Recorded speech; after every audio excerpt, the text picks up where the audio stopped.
I'm so excited for this podcast because we are going to be talking with Stephanie Morimoto. She's the owner and CEO of Asutra, which is all about active self-care. And what's cool about that is that it's not just about helping people with pain or sleep or rejuvenation, but it's actually helping people to take care of themselves on purpose so that they can get the most out of their life. So I'm so excited, Stephanie, to talk more about your mission. In addition, Stephanie, Asutra is women-owned and women-led. So not only that, but 60% of the team are people of color and 100% of the staff would recommend it as a great place to work. So that's really amazing. I want to learn more about how you built this culture. In 2021, Stephanie won the Beacon Award Entrepreneur of the Year. And outside of work, she loves to garden and she grows everything from tomatoes to lilacs. And she did all of this after she graduated from Brown with a BA in sociology. So with that, Stephanie, welcome. Thank you so much. I'm excited to be here too. So Stephanie, I want to go to your roots because I find that when we look back at a long and illustrious life, did you have plans of being an entrepreneur, being in this business of self-care? How did that happen? Not at all, actually. I didn't think that one day I would be a business owner and focused in the area of wellness and self-care. What I really wanted to do when I was little was be like my grandfather. He was in healthcare, so I guess there was this desire to help other people take care of their health. He was an eye doctor or ophthalmologist who worked his way up through college and medical school and really dedicated his life to serving his community. He ended up in a town called Joliet, Illinois, about an hour outside of Chicago, which is where I grew up too. And he helped people, obviously, not just with their eye care, but he also created great jobs in Joliet when it was kind of hard to come by a good job. So he was really a pillar of the community, and I looked up to him a lot. What a great role model. When you think, Stephanie, back to your roots, how does your race, your gender, did that come into play in your decisions in life? Yeah, absolutely. So my grandfather, who I just talked about, was Japanese American. He unfortunately, along with my grandmother and their parents and other relatives, were incarcerated in the camps as over 100,000 other Japanese Americans were during World War II by the US government. So he spent his middle school years in dusty camps in the middle of nowhere.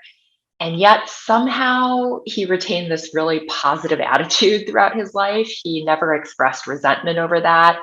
He, in fact, joined the National Guard to help pay his way through college and med school and to serve his country. And like I said, he really was dedicated to serving his community. So it was interesting because there was this real trauma of having been in the camps and yet sort of rising from that adversity and building something better, building a better life for himself and his family, and then his grandchildren and generations to come. And then on my mom's side, she is ethnically Chinese, but grew up in Indonesia, and her family had been in Indonesia for generations. She, her brother, and her parents had to flee Indonesia in the 60s when there was massive civil unrest and a lot of ethnic Chinese people were being massacred due to a variety of factors. So she came here to this country in her teens and she had to be really tough too. All of a sudden, she was thrown into these English speaking schools. She was in Los Angeles, California. I mean, it was a completely different environment than where she grew up. And her mom, my grandmother on my maternal side, was the entrepreneur in the family. She knew how to sew. And all of a sudden, she was in this foreign country and had to figure out how to take care of her family and put food on the table.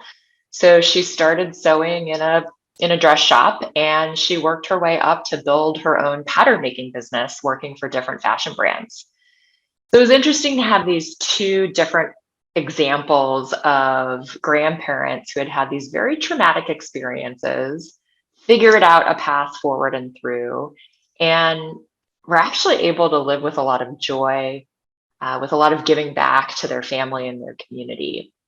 So I share those stories not only to honor them, but also to say that those were very powerful role models for me to see how you could get through something extremely difficult and traumatic and build the kind of life that you wanted to, and that you could do it in a way that not only brought you and your family joy, and a better life and well-being, but also brought that to the wider community. So I think for me, that those examples are really what led me to do all the things that I did in my career, and really what led me to Asutra today, because there's so many things at Asutra that echo those role models of my grandparents. The history, particularly Asian American history, I think it's so important, Stephanie, because I don't know if you learned this back when you were a kid, but the journeys of our families and just Asian Americans in general to the country, I did not learn about until later in life. And for you to have seen your grandparents and hear these stories that were very challenging and yet also inspiring, because you could now actually model yourself after these people who actually practiced the idea of love of self, love of family, community, and also applying that to a financially rewarding career. So I love that so much, because that is a trend I see in your career, Stephanie. But I want to actually come back, because from Brown, you then went on to do different things in corporate world, small business, and also education. But this idea that, self-care is crucial. Back in the day, though, Stephanie, when you and I were in education, it was not a cool thing to say. How did you arrive at this place where I'm going to declare it, that this is important? In fact, my whole brand is about that. Yeah, so I think for me, I obviously had these incredible role models in my grandparents, and that is a big part of who I am today and how I run Asutra. I also had role models of working extremely hard, right? Working lots of hours, both my grandparents, my parents. Um, I grew up with the idea that hard work and trying your best were the most important things, that productivity meant you were worthy. So there were also those things that I grew up with. And when I went into a national nonprofit that focused on the education realm, it was a culture that I would say reinforced those ideas, that it was all about how hard you worked, how many hours you were there. The mission of helping kids was so critical that if you weren't giving it 120%, if you weren't working crazy hours over the weekend, the whole thing, then you weren't doing enough for the mission and for the kids. That was very embedded in the culture. And it was tough for me because it reinforced that aspect of my upbringing, that if you weren't working hard, if you weren't getting all A's, if you weren't, doing your absolute best and working your absolute hardest, it wasn't good enough. And I got to a point where I burned out. I mean, I wasn't even 30 and I was working 18-hour days. I was traveling across the country. I was on this crazy hamster wheel helping to grow an organization by leaps and bounds. But, come the weekend, I would literally collapse on the sofa because I was so tired. I couldn't even bring myself to change and get in the bed. And I realized this is no way to live. I mean, if one, I have no joy in this. I mean, it feels truly soul sucking. Two, if I don't sleep, if I don't eat well, if I don't exercise, if I'm not taking care of my mind, my spirit, or my body, I'm not going to make it too far. So all of those things hit me at once. And I had a dear friend who I would talk to about this. And he always said to me, everyone deserves to be happy. It took me a while to really hear him, but now that is my mantra and what I share with other people. And he really made me realize I didn't have to do this. This level of productivity, this level of working hard, I didn't need to do it to prove that I was worthy. And I didn't need to make other people do it to prove that they were worthy, right? Because you learn these practices and you pass them along as a manager. And I decided to quit that job. I was really fortunate to be able to give myself a year off of work. And I promised myself that I was going to take that year to really reset and figure out who I wanted to be in the world and what my purpose was. And I feel extremely grateful that I had that time to do that. But ultimately, even though there were many other things that I did between then and now Asutra, that was really, I would say, the turning point that led me to realize just being is enough. And there's more in this world for all of us if we're willing to welcome that joy and that being present in the moment. That's such a profound shift before 30. We read these books, right? Poems, watch speakers. And we're like, yes, of course. We're not our productivity, your systems person, to say, here's how you can get to that realization. How can we share this with others so that we could start to internalize it faster? So philosophically, I think the most important thing to be on this journey and really have a journey that helps you improve the amount of joy that you have in life, the amount of fulfillment, is self-awareness. I think it's absolutely critical to be completely willing to examine yourself, to understand yourself, and to notice how that changes over time. How do you become more self-aware? For me, some of the practices that I did, I went to therapy. She was the perfect fit for me at that time. She was really quick. She got me really fast. I could tell she understood what was going on. She would share hard truths with me when I needed to hear them, but she would also use an approach of inquiry. She would ask questions to help me examine myself, my behaviors, my practices, and to understand what was at the root of those. People call them triggers now, right? Or what are those childhood traumas, or what are maybe the patterns that you're stuck in. And she helped me realize that I grew up in such a way that I did equate productivity with worth, that I did feel like I had to take care of everybody else, even at the expense of myself, to keep everyone else happy, to keep the situation calm. And what she made me realize was that I had then gone into workplaces that mimicked certain aspects of my family life growing up, and that I played the same role at work that I often did in my family situation. And that was really profound for me because it helped me realize for the next thing I do professionally, I can't put myself in an environment that plays upon perhaps my worst self-destructive qualities, right? I have to be in a culture and with people who are going to help me set better boundaries, who are not going to expect me to do everything for everyone else, even when it's killing me. And that was a really important realization. The other really specific thing I did is I did the whole book, The Artist's Way. It's an old school kind of self-help book. But it was really eye-opening for me because it helped me understand there were different ways to be creative. There were different ways to have art and beauty in my life. And that it wasn't that I had to be this amazing writer of novels or painter or sculptor or poet. I could bring beauty into my life in different ways. I could spark creativity in different ways. I could build a different life for myself.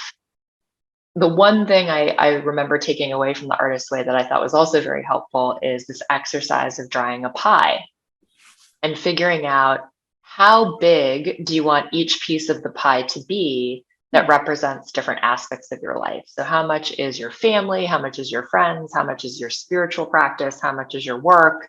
Up until then, I'd only really thought about like work and then my husband, and then maybe my extended family, but not really all these different pieces of the pie and what I wanted them to represent in my life.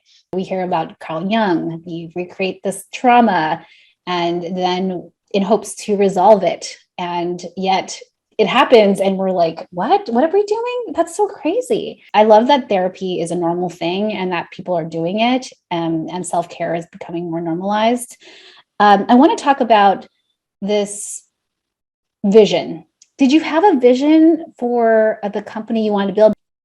So in that year off, which was now, 12 years ago, I knew I had gotten to this place where I knew I wanted a much more balanced pie, right? I wanted more equal pieces between professional endeavors, creative endeavors, and familial and friend endeavors. I wanted all of that to be a part of my life.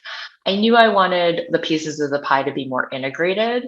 Also, up until then, I had been so focused on professional and had really segmented professional and personal. I didn't feel like I could bring my whole self to work or be myself fully at work. And that was hard. And I didn't want to do that anymore.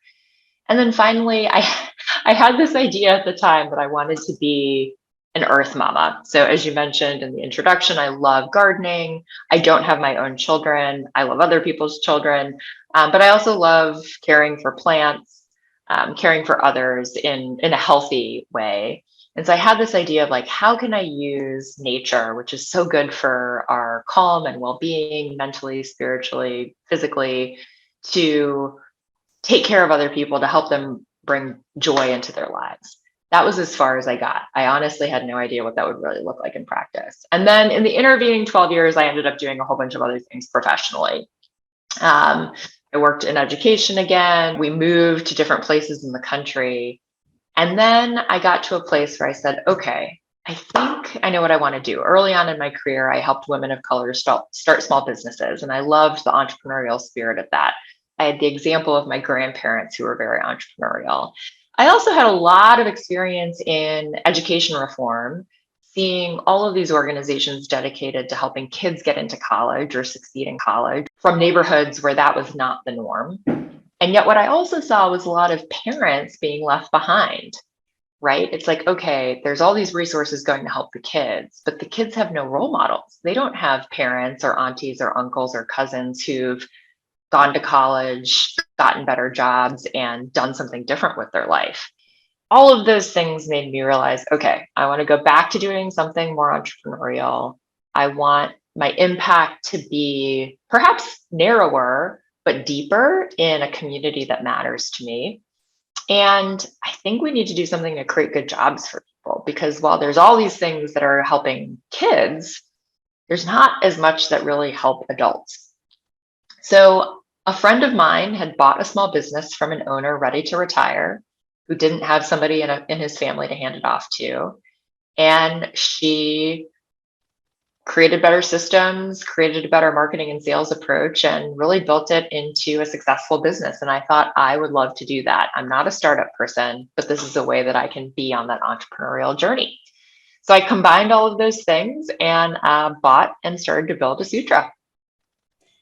I love also that when you had this vision for a year and this idea of having employment opportunities, a great community, a place that valued self-care, it seemed like Asutra sort of fell on your lap. So can you talk about that story? My husband is also an entrepreneur. We always say so much of being successful as a business owner is luck, but you also have to be prepared to be lucky, right? You have to have the North Star vision. You have to have the plan. You have to have the right team so that when that luck comes your way, you actually have the capacity and capabilities to take advantage of the opportunity. So I started networking when I decided, okay, what I want to do is buy a small business and build it. I started networking to try to find somebody who was willing to sell their business. And I ended up having lunch with a small business transactions lawyer who said, most of what I look at is manufacturing, but I just had this wellness products company come across my desk, and it seems like it's right up your alley. Because at that point, I'd spent this 12-year journey learning how to sleep a lot more, how to exercise, how to eat better, how to take care of myself in a much different and better way. And when I read the memo, I thought, oh my gosh, this is not only right up my alley, I think I have these products in my house. So there's this brand called Asutra. Original product line for organic yoga mat cleaning sprays. I'm really into yoga, Pilates, fitness. So I've been buying the spray on Amazon to clean my mats. I had noticed on Amazon they had other products like an amazing eucalyptus body scrub, a cooling pain cream. I had bought those and tried them. They were in my bathroom. And I thought, okay, this weirdly feels like destiny. So I got in touch with the two brothers who started Asutra in their garage, of course, as so many great businesses are. And they were already building their next business in a totally unrelated field. They were thrilled by the idea of selling the business to somebody who'd been a customer. And when I did the due diligence, it had so many strong points, but also an opportunity to grow. There wasn't a clear brand story and mission. And the business, which had been started about a year and a half before I bought it, was only on Amazon. So there was a real opportunity to partner with retail stores like a CVS or a Target to grow awareness and grow distribution to reach more people.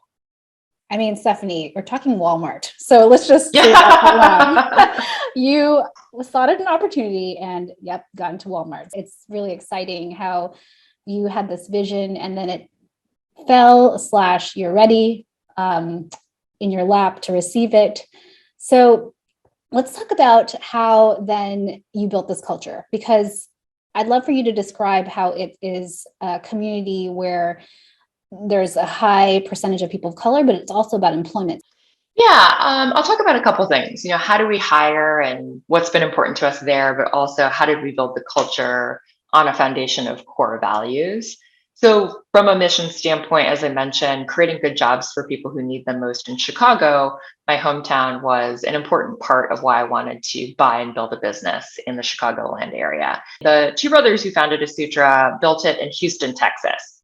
So we knew we were going to have to start from scratch. We basically went down there, learned everything we could, got all the equipment and materials they had shipped up to Chicago, unpacked it, but built a warehouse and a team from scratch in Chicago. And the we was a woman named Shanika and me. I wanted a right hand who I could really trust with the operations, but also wanted to, as I mentioned, work with somebody and give somebody an opportunity who maybe hadn't had a lot of access to opportunities, but I knew could step up and do the job. So I called a local nonprofit that does exactly that. They do job training and placement for people who maybe, had bad luck or have been out of the permanent workforce for a while but want to get back in. And when I explained who I wanted, they said, we have the perfect person for you. Her name is Shanika Smith. She used to run the whole lockbox operation at JP Morgan Chase. So she knows how to do high stakes work that you really need to trust somebody with. She knows how to run shifts, how to work with different types of people, but she had a fire and lost everything in her house. And that also caused a cascading set of events where she lost her job and she was, having to figure out how to rebuild her life in a totally different way. So we met in a coffee shop and we ended up talking for 2 hours. And I just knew she was the right person. And she knew I was the right person. So I hired her. She trusted me, by the way, because at the time, there was literally nothing.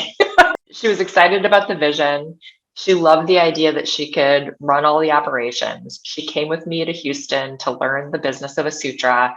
And then she came back to Chicago, helped document all the processes, all the production formulations. She built the team.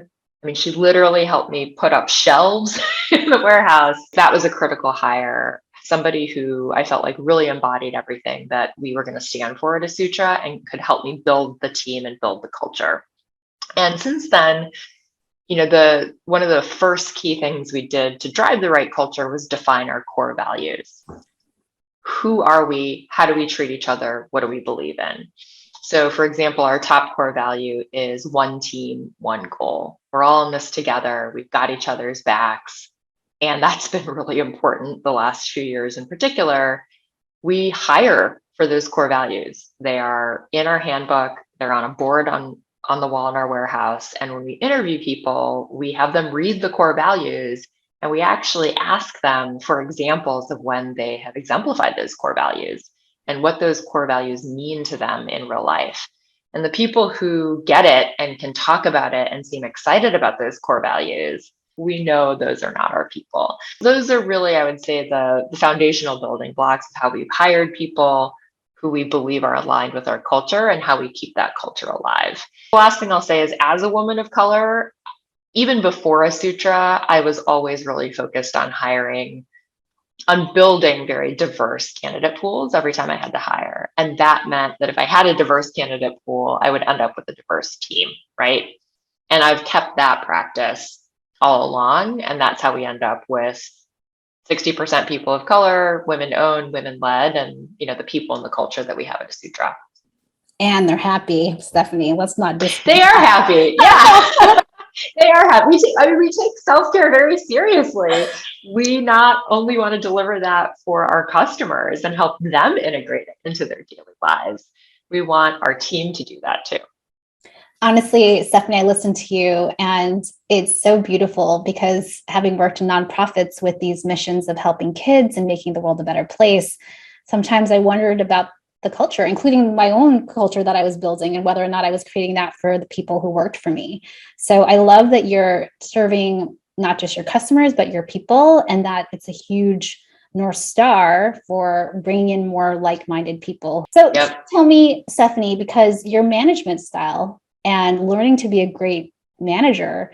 Absolutely. I am going to go back to self-awareness yet again. I think it's key in your own journey to build a life that has more joy, more of the things you love to do, more of the time that you want for the things that you love to do. It's also key for being a great leader because you can't lead other people unless you're able to very effectively lead yourself, right? You have to know who you are, what your values are, what your strengths and weaknesses are, how you react to things, maybe in times of extreme stress versus when you're well rested and calm. And you have to be able to control those things and lead yourself in those things. I think you also have to be willing to be vulnerable in the right ways with your people. And there are days where maybe you had a bad night's sleep or something went really wrong. You walk right into a team meeting and that mood is with you. And it's okay, in my opinion, as long as you've built that trust with your team and that openness to say, you know what, I'm having a really crappy day. This thing that I was really hoping would come through didn't come through, or I just had to do XYZ and it was extremely frustrating. And I just got to get that off my chest before we go into our agenda, right? Because then people know where you are. And if you've built that culture where your people trust you and each other, they're going to be supportive about it. Maybe they're going to say something to encourage you. Or if you're a little cranky during the meeting, right, they're going to cut you some slack because you've explained why you're in that mood. So I think that self-awareness and self-leadership is key. I think also, hiring I mean, this sounds obvious, but hiring the right team is key. I've found that you can teach so many skills. What you cannot teach is passion for the mission and fit with your core values and culture. Those are about who that person is and how they're showing up. And you've got to be sure about those things before you bring those people onto the team. And if you've made a mistake, because it's hard to tell, especially if you're hiring somebody you've never worked with before. Are they truly a fit? Are they truly passionate about this mission? Sometimes it doesn't work out. And then making the tough decision for them to leave the team as quickly as you can so that it doesn't poison the rest of the team and culture is critical.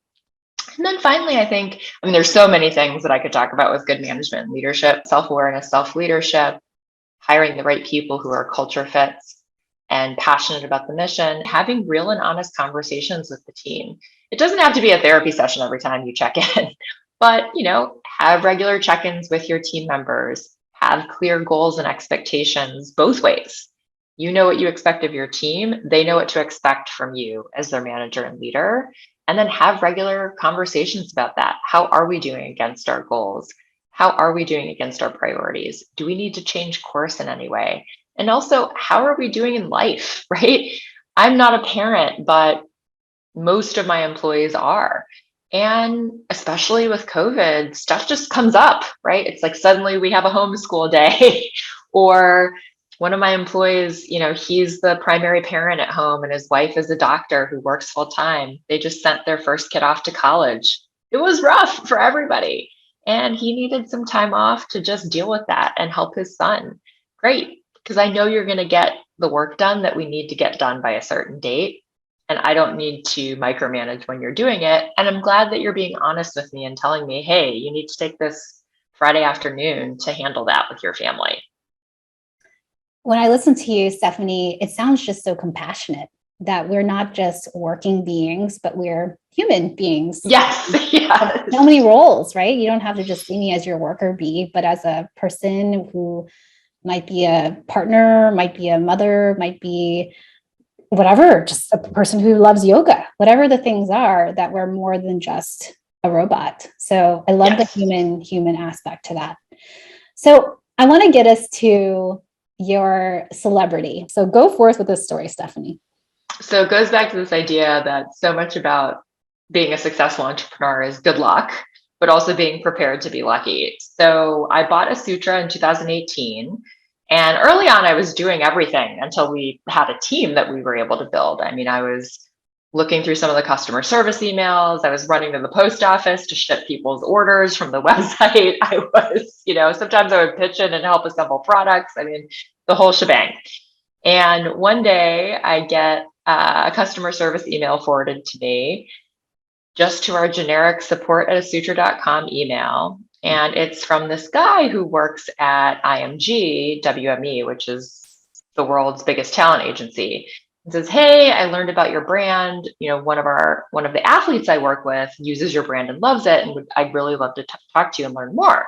So I looked him up and I said, "Okay, we have some connections via LinkedIn. I mean, I kind of know this guy, so it doesn't seem like a scam artist." Take the call. I'm telling him all the stuff that we talked about in this podcast, right? Our core values, our mission of active self-care, the fact that we're women-owned and led, the fact that we're creating good jobs for people who need them most in Chicago. And he says, "This is super inspiring. I love everything you're doing. I'm so glad we connected." And I said, "Well, that's great, but why exactly are you calling? I mean, how did you find out about Asutra?" And he said, "Well, I mentioned one of our athletes uses your products, and you may not believe this, but it's Venus Williams." And my jaw just dropped. I said, "I'm sorry, what?" And he said, yeah, her trainer found your pain relief cream on Amazon, and she has it in her gym bag all the time, and she had never heard of you. So she said, "Hey, can you guys find out more about this brand?" So long story short, after that first call, we had all these different conversations with her team. They said she'd like to meet with you in person. And I said, "Okay." So I prepared this presentation for her about where we wanted to take the brand, what we wanted the mission to look like, the retail distribution, the growth, the product set. We had seen that a lot of our customers we have a wide range of products, but our customers were really gravitating towards our topical magnesium for pain relief and a little bit for sleep at the time. And she sat down with us for over an hour right before the US Open, listened to this presentation. She's an entrepreneur herself, so she had all these great questions about e-commerce and marketing and brand building. And at the end of the conversation, she said, at the time, she was really just running her own businesses and not getting involved with other brands. So she said, "I don't really do a lot with brands besides my own, but I love what you stand for. I think this is really important work. I live this mission of active self-care. I would love to join your team and help you grow the brand of the business." So in spring of 2019, she joined Asutra as a part owner and chief brand officer. And she's been an incredible partner. She'll do interviews with the press. She'll post on social media when we have a big retail launch or new product that we're bringing to market. She was on QVC with me earlier this year, selling our pain relief balm set. I mean, she really is just very goal oriented, very fun and funny, and has been an awesome partner for Asutra. That story is crazy. I know. Well, and the crazy thing is we had no plans to have a celebrity partner at all. I mean, we weren't even thinking about it. And the fact that she had discovered the product herself, really loved it. There was that authentic connection to our product first and then our mission. It just seemed too good to pass up. So we went for it. I love that story, especially since the US Open just happened and we're living self-care. Like, she is a great role model, as are you, about if you want to show up as the best version of you, you have to take care of you. This is like the ultimate car, right? You got to tune it and do all the things, change the oil, and have all these, important ways of maintaining so we can show up. So that is brilliant. And so with that, just because I want to ask a celebrity question, what is something that you were surprised when you got to know Venus? You're like, that surprised me. I mean, obviously she's hardworking and an amazing athlete, but what's something that surprised you about her? I would say two things. She's really funny. She has a great sense of humor. She loves to joke around. I mean, when we do a photo shoot, she will just always be like, she's a total jokester. And then she also loves sleeping. Her family apparently calls her Rip Van Winkle because she loves her sleep. We actually did a whole blog post about her sleep routine on our website on Asutra. And over the years, so since 2018, I would say really starting during COVID in 2020, we saw the hunger people had for ways routines, products, rituals to help them get a better night's sleep, right? Because all their daily routines were completely disrupted. They were spending a lot more time in front of screens. They weren't going out as much. They weren't as active. So being able to offer her sleep hacks, but also working with her to develop more products to help people with sleep was great. Oh, so good. All right, with that, Stephanie, let us do lightning round questions. Okay. Chocolate or vanilla? Chocolate.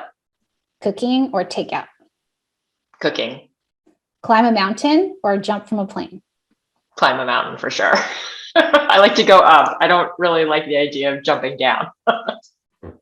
Have you ever worn socks with sandals? No. How would you rate your karaoke skills on a scale of 1 to 10, 10 being Mariah Carey? -10. What's a recent book you read? I'm currently reading a sci-fi series called The Expanse. What's your favorite way to practice self-care? I have so many, but if I had to name my top, it would be sleep. Sleep's so fun. What's a really good professional development you've done?